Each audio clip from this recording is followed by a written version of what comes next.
The lingering threat of the Calyx Helix can take hold of even the strongest of the Space Wolves' warriors. In moments of raw fury, the curse of the Wulfen can rear its head at any moment. It's the ever-present threat left to the Space Wolves from their gene father, Russ. In this video, we'll take a look at the Wulfen and Space Wolves lore, how they factor in on the tabletop and Warhammer 40,000 with reference to datasheet abilities, leadership options, and army synergy. Welcome to my mini Grimdark.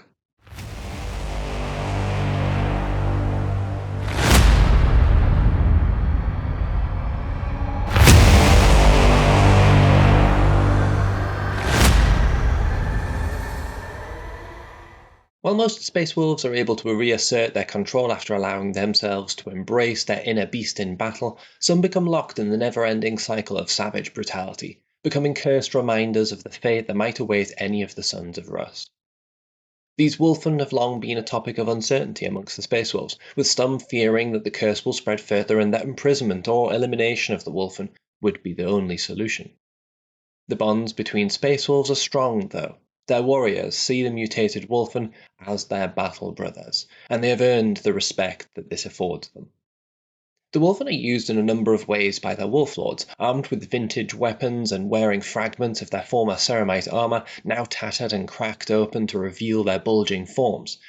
They are fearsome warriors, equally adept at skirmishing ahead of the main force as they are at being dropped into the heat of battle alongside their brothers. I really like the Wulfen lore. They represent the Space Wolves' purest forms in many ways, the Calyx Helix having reached a tipping point to reveal the true nature of the Space Wolves' gene seed for all to see. These mutants have retained their loyalty and battle prowess, established as accepted members of their companies, even though many other Codex-compliant chapters would undoubtedly see them as tainted forms that need to be destroyed. Now, typically in these videos I would compare the Space Wolves datasheet with one of the Space Marines Codex for reference. I don't think this would be appropriate for Wulfen, though. They're a unique unit that might serve a similar purpose to many other units, but ultimately don't have a direct comparison in Codex Space Marines. So, instead, we'll take a look at the two available loadout options Wulfen possess in direct comparison. Above we have Wulfen, and below we have Wulfen with shields. Datasheet-wise, both units have movement 9, toughness 6, and a 4+ save, 2 wounds, leadership 7+, and OC 0. Wulfen with Stormshields get a 4+ invulnerable save, and this I imagine was the sticking point for splitting them out as two separate datasheets. The invulnerable save with toughness 6 makes them a lot more durable, so the extra points cost does make sense. With that in mind, standard Wulfen get 3 attacks hitting on 3+ with strength 5, AP-2 and damage 3. They also get the sustained hits 1 trait. This leans them more towards beating on medium to tough infantry. Strength 5 should be enough to get them to 3+ or 4+ to wound against most infantry, and the AP and damage is not something to scoff at. Sustained hits 1 means extra hits for every 6. With 3 attacks each, you're bound to get a few in your rolls, so it's a bonus. You have one war gear option. You've got the option of Stormfrag auto launchers or the Death Totems. The auto launchers are 12-inch range, D3 attacks 4+ to hit, strength 4, 0 AP, damage 1. They do have assault and blast traits. Death Totems give the models native rerolls of 1 to hit. Honestly, except one very specific situation which I'll come to later within the detachments, I'd take the Death Totems every time. Rerolling those ones improves your chances of landing those strength 5 attacks, and to a smaller extent, it improves your chances of activating your sustained hits. The frag auto launchers are pretty good for training the fat off large, light infantry units with blast, and being able to fire them after advancing keeps the Wulfen unit moving. Wulfen with Stormshields are armed with Thunderhammers for 2 melee attacks hitting on 3, plus again, strength 5, -2 AP, and 3 damage. An extra damage for -1 attack compared to the standard Wulfen. Their attacks come with anti-monster and anti-vehicle 3+ traits, in place of sustained hits. They have an ability called Hammer Blow, which means one vehicle or monster struck by the unit in melee becomes suppressed, giving them -1 to hit back. I really like this unit. There's even more argument here to forgo the auto launchers and add Death Totems to the entire unit to help them with fewer attacks. But -2 AP and damage 3 attacks makes them well positioned to take down a unit of Terminators, or you could just throw them at enemy vehicles or monsters. They're too many points to think of as disposable, but they should do a solid amount of damage before they're destroyed if you can get them into combat. I like both units, but if you can stretch the points a bit further, the Wulfen with shields are flat out the better unit in almost all matchups.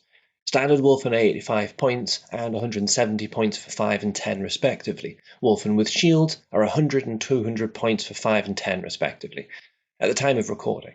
I feel like both units are well costed for what they bring. The standard Wulfen will hit hard against medium infantry with 3 attacks, -2 AP and damage 2. You could wipe out a unit with a well-timed charge. With only 2 wounds apiece, even toughness 6 will likely see them wiped out pretty quickly with targeted fire though. The Wulfen with shields have more survivability with those 4+ invulnerable saves, although you don't want to lean on this too heavily.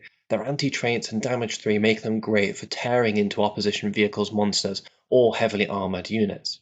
I like these in units of 5, and if I run Wulfen, I run them exclusively as Wulfen with shields. The main reason for this is I don't leave the house without 2 units of Bloodclaws, so I've got plenty of light to medium infantry blending available to me. I like to throw the Wulfen at enemy vehicles and Terminators. They generally get wiped out pretty quickly, but they cause all sorts of carnage before that happens, and with a few extra buffs from Stratagems, they can take your opponents by surprise.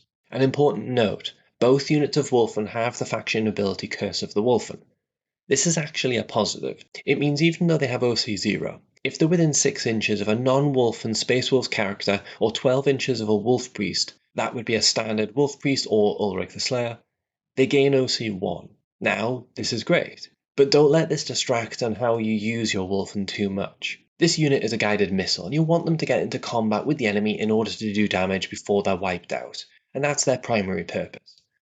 I played against Space Wolves quite recently, and my opponent overplayed this rule a little and tried to navigate the battlefield with characters nearby to the Wulfen as much as possible. I think the unit were much less impactful as a result, because it slowed their advance somewhat. The rule might matter at times, and it shouldn't detract you from getting the Wulfen forward and into the prey though. Outside of Saga of the Beastslayer, Wulfen have no natural unit leaders in 10th edition, so we'll cover this in the detachments. In Saga of the Hunter, Wulfen will like the +1 to hit a lot, but you'll need to outnumber the foe to get the buff, either through model count or unit count in melee. Hunting and Fenrisian wolves are a great solution for this, since both can keep pace with the Wulfen as they charge forward. The wolves can charge the same unit as the Wulfen. After that, there are a few situationally useful stratagems, but I like Enveloping Snare for Wulfen as it allows you to swing around your opponent with a 6-inch pile-in or consolidation instead of 3 inches. It allows you to get them into the face of your opponent so that they really have no choice but to deal with them. Chosen Prey allows your unit to fall back and charge in the same turn, another situational one, but a great way to pick your foes. Wulfen will bring nothing more than their base datasheets and abilities to your army in Saga of the Bold, since they cannot be led by characters outside of Saga of the Beastslayer. All of the stratagems in Saga of the Bold target character units or head takers. The Wulfen will benefit from rerolls once the saga is completed, but it's worth keeping in mind that they can't actually contribute towards the saga as a non-character unit, and they genuinely might be dead by the time you complete the saga, given their role on the tabletop. You might want to spend your points elsewhere in this detachment. In Saga of the Beastslayer, Wulfen are very at home. Lethal hits is a nice bonus from the detachment rule, and there are some stratagems that they'll really enjoy here. First, the enhancement of choice, Wolf Touched. I think Wolf Touch is one of the most powerful enhancements that the Space Wolves characters can access in the Codex Supplement. It gives the character carrying it +2 to their movement and allows them to lead Wulfen or Wulfen with shield units. Of the characters you'd want to lead your Wulfen, it means either the Wolf Priest or the Wolf Guard battle leader can join the unit. I covered this in more detail in the video above, but this will grant your Wulfen unit either sustain hits and rerolls of 1 to hit in melee from the Wolf Guard battle leader, or the +1 to wound and the opportunity to raid as a destroyed Wulfen each turn from the Wolf Priest. Both characters will also give the Wulfen models OC 1 through Curse of the Wulfen as well, of course. I like a block of 10 Wulfen with shields and a Wolfguard battle leader armed with a Thunderhammer and Stormshield. The unit can move fast and hit very, very hard, and it might be 265 points, but with all of those anti-3+ damage 3 attacks with sustained hits from the battle leader and lethal hits from the detachment, they'll tear down much bigger foes to earn the investment. A bunch of stratagems that Wulfen and Wulfen with Stormshields will enjoy in this detachment. Unbridled Ferocity for +1 to wound against tougher foes like Terminators. Remember, this doesn't stack with the anti-trait, so you can't use it to get 2+ to wound against vehicles or tougher monsters. That's 1 CP. Both Thunderous Pursuit and Impetuosity are great for Wulfen to help you get them closer to the enemy. Thunderous Pursuit can't get you into engagement range, but it allows your Wulfen to move 6 inches when an opponent moves within 9 inches. Get them into safety or move them dangerously close to your opponent. Impetuosity gives you a d6 surge move when your opponent shoots you and kills one of your models. The rule specifically states that this can be used to get your unit into engagement range. It's a common strategy to shoot a unit before charging them to chip away a model or two without increasing the charge range or wiping them out.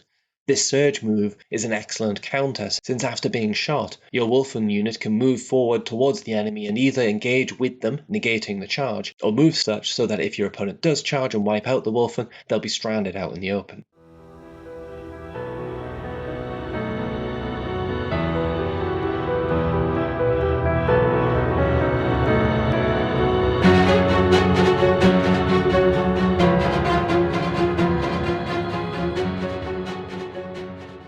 So the miniatures, I'll be honest, they aren't to my taste. Remember, this is subjective, and I know many people would disagree with me passionately and that they enjoy these minis. I just feel like the Wulfen have a bit too much of an 80s werewolf vibe for me, where I want them to be torn and mutated Grimdark forms worthy of that toughness 6 stat line. I will say that although they're technically from the Firstborn era of Space Marines and therefore a little smaller in stature, their posing in mutated forms means that it's much less noticeable beside the Primaris era Space Wolves. All being said, I am personally hoping for an 11th edition update of these minis, as they've been in rotation for quite some time now. In the short term, I'm toying with some conversion options to create my own Space Marines fallen to the Calyx Helix so that they can serve loyally alongside the Primaris Battle Brothers as Wulfen on the tabletop. The Wulfen and Wulfen with shields are excellent units for Space Wolves that do and will continue to find themselves in competitive lists because they have simple, defined roles on the battlefield that they happen to be very good at. They are melee missiles that you want to point at specific enemy units and wipe them out before your Wulfen are destroyed. They aren't throwaway points values, but they are so efficient in what they do that they'll generally give you the good return on investment in exchange games, being capable of pulling apart light to medium infantry and, in the right detachment with the right buffs, much bigger foes too. Being quick and relatively powerful, they're fun to play too. They'll get into combat quick in casual games, so it won't be long before you find yourself rolling dice and destroying enemy models. Your opponent might begrudge the fact that they just watched your weird werewolf marines wipe out their new elite unit before they even got a chance to roll a dice, but Wulfen aren't massively durable even with toughness 6 and have no real ranged threat, so most armies can get them in the open and take care of them easily enough. Your job is to simply cause as much carnage as possible before this happens. If this video has been at all useful, please like and subscribe to show your support for this new channel. If you've got your own takes on these units, share them in the comments, particularly if you've got some lore points I didn't cover or some in-game considerations others might benefit from. Thanks for watching. Keep hobbying.